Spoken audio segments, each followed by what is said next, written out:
Okay, let's unpack this. I have to admit, when I first opened the file for today's deep dive, I thought there might have been a mistake with the upload. Oh, yeah. Why is that? Well, usually the topics are pretty straightforward, the future of AI, the history of coffee. But I'm looking at this stack of notes, and the title is Kenosis, and then I see bullet points about physics, swamp survival, and mother octopuses. It is a bit of a mixed bag, isn't it? It looks like someone dropped a biology textbook into a theology seminar. But you're telling me this is all like one coherent theory. It is. In fact, it's probably one of the most ambitious attempts at a unified theory of everything we've ever covered. But it doesn't start in a lab. It starts with a pastor returning from a sabbatical with a completely shattered worldview. Shattered in a good way or a bad way? In a I've been missing the point my entire life kind of way. Okay, I'm listening. So give us the setup. Who is this guy and what happened to him? So the source material is a transcript from a seminar on Acts and Pauline theology.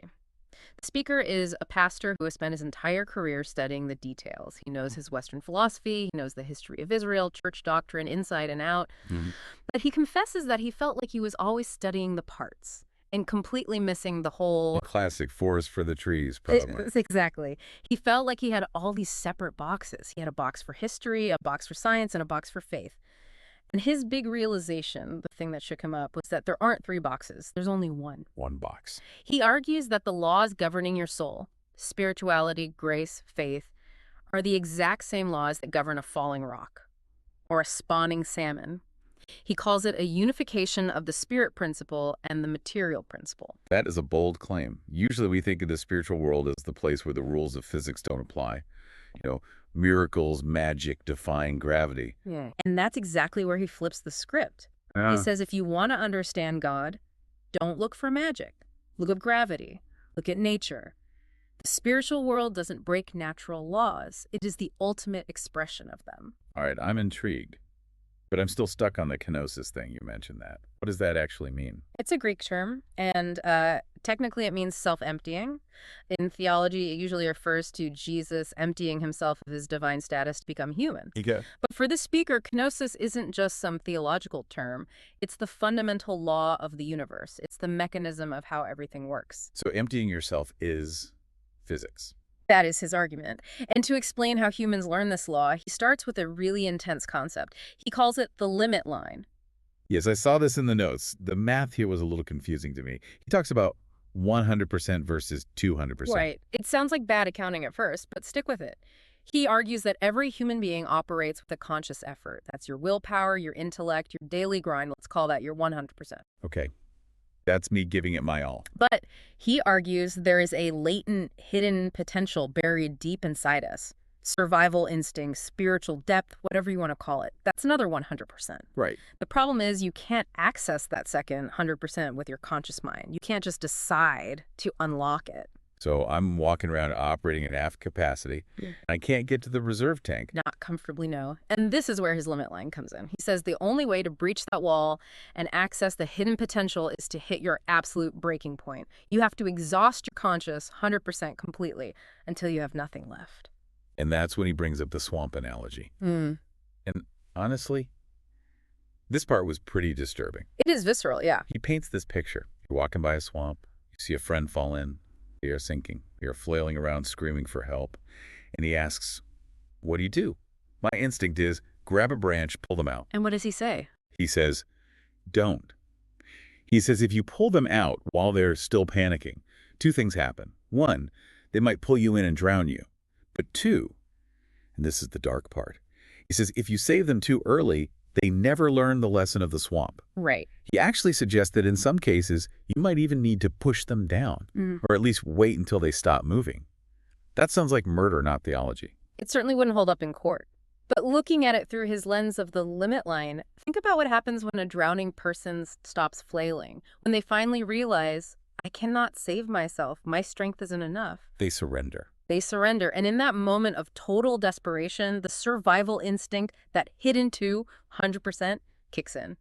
They stop wasting energy fighting the water, and maybe, just maybe, they find the buoyancy to float. So he's saying God or the universe acts like that bystander, Yeah. watching us drown until we pass out.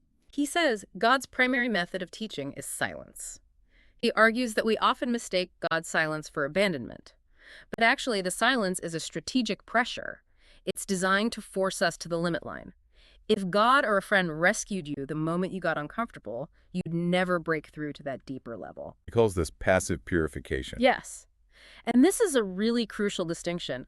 Active purification would be you trying to fix yourself, reading self-help books, meditating, trying to be a better person. Which is what we all do. But passive purification is what happens to you. It's when you are put in a situation so desperate, a crisis, a tragedy, a total failure, that you physically cannot have distracting thoughts. I did love that line. It says, the problem with meditation is that your mind wanders.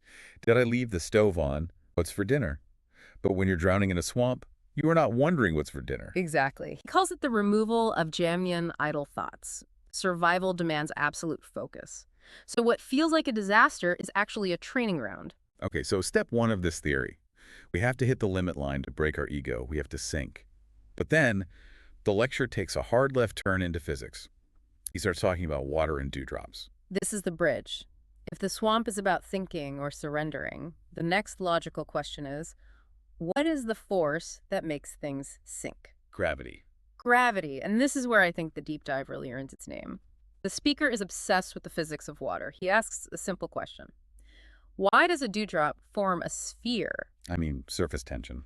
No, but why? Why a sphere and not a cube? Because a sphere is the shape where every single molecule is trying to get as close to the center as possible. It's the most efficient shape for self-emptying inward. Okay, so it's trying to hug the center. And water always flows down. It relentlessly seeks the lowest point. Now, here's the visualization that blew my mind when I first read this. He asks us to redefine the center of the earth. It's the core, the middle. Yes, but think about it in terms of direction. If you are standing on the North Pole, down is toward the center. If you are on the South Pole, down is toward the center. Right. So once you reach the exact center of the earth, where is down? There is no down. You're there. You can't go any lower. Any movement away from the center is up. Therefore, the center of the earth is technically the lowest possible point in existence relative to the planet. I think I see where this is going. If he's connecting physics to spirituality. If God is at the center, which is a very old theological concept, then God isn't at the top of the ladder. God is at the bottom. God is at the lowest point. Whoa, that completely inverts the metaphor. Yeah. We always talk about ascending to enlightenment or climbing to heaven. And he says that is the fundamental mistake of human nature. We are trying to defy gravity. We are trying to float, to climb, to be high. The fundamental law of the universe, gravity, is trying to pull us down to the center, to the lowest place. So falling isn't failing. Falling is obeying. Falling is returning to the source. He actually praises Isaac Newton here. He calls Newton a genius not just for the math, but for identifying that gravity is the love that holds the universe together. It's the force that pulls everything into unity at the center. This gives a whole new meaning to humility. It does. He uses a very provocative phrase. He says, to find peace, you must realize you are lower than the devil. Lower than the devil. Yeah. That sounds hazardous to one's self-esteem. It's hyperbole, but think about the physics. If the devil is proud, he's trying to go up. If you want to be safe, if you want to be with God at the center, you have to go lower than the pride. You have to hit the absolute bottom. Mm-hmm. Because, and I love this image, if you are already on the floor, you can't fall out of bed. You're stable. The pressure's immense, but you're stable. Exactly. Okay, so we've got the swamp, which is panic and surrender, and we've got gravity, the force pulling us to humility. But then he moves to biology.